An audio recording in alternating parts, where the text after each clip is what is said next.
আজ রাত ১টার মধ্যে সর্বোচ্চ ৬০ কিলোমিটার বেগে ঢাকাসহ দেশের ১৮টি অঞ্চলের উপর দিয়ে অস্থায়ীভাবে দমকা অথবা ঝড়ো হাওয়া বয়ে যেতে পারে বলে জানিয়েছে আবহাওয়া অধিদপ্তর। এছাড়া এসব এলাকায় বৃষ্টি অথবা বজ্রসহ বৃষ্টি হওয়ারও সম্ভাবনা রয়েছে। শনিবার বিকেলে দেশের অভ্যন্তরীণ নদীবন্দরগুলোর জন্য দেওয়া পূর্বাভাসে এ তথ্য জানানো হয়েছে। এতে বলা হয়, রংপুর, রাজশাহী, পাবনা, বগুড়া, টাঙ্গাইল, ময়মনসিংহ, ঢাকা, ফরিদপুর, কুষ্টিয়া, যশোর, খুলনা, বরিশাল, পটুয়াখালী, নোয়াখালী, কুমিল্লা, চট্টগ্রাম, কক্সবাজার এবং সিলেটের উপর দিয়ে পশ্চিম বা উত্তর পশ্চিম দিক থেকে ঘন্টায় ৪৫ থেকে ৬০ কিলোমিটার বেগে অস্থায়ীভাবে দমকা অথবা ঝোড়ো হাওয়া সহ বৃষ্টি বা বজ্রসহ বৃষ্টি হতে পারে। স্যান্ডেলিনা সো, রূপচর্চায় আভিজাত্য।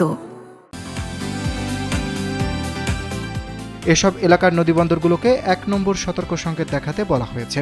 এদিকে শনিবার সকাল ৯টা থেকে পরবর্তী ১২০ ঘন্টার আবহাওয়ার পূর্বাভাসে বলা হয়, লঘুচাপের বর্ধিত অংশটি পশ্চিমবঙ্গ থেকে উত্তর বঙ্গোপসাগর পর্যন্ত বিরাজমান রয়েছে। আগামী ৪৮ ঘন্টার মধ্যে দক্ষিণ পশ্চিম মৌসুমী বায়ু কক্সবাজার উপকূল পর্যন্ত অগ্রসর হতে পারে। এর প্রভাবে আগামী ২৪ ঘন্টায় খুলনা, বরিশাল, চট্টগ্রাম ও সিলেট বিভাগের অনেক জায়গায় এবং রংপুর, রাজশাহী, ঢাকা ও ময়মনসিংহ বিভাগের কিছু কিছু জায়গায় অস্থায়ীভাবে দমকা অথবা ঝোড়ো হাওয়া এবং বিদ্যুৎ চমকানো সহ হালকা থেকে মাঝারি ধরনের বৃষ্টি অথবা বজ্রবৃষ্টি হতে পারে। সেই সঙ্গে দেশের কোথাও কোথাও মাঝারি ধরনের ভারী বা ভারী বর্ষণ হতে পারে।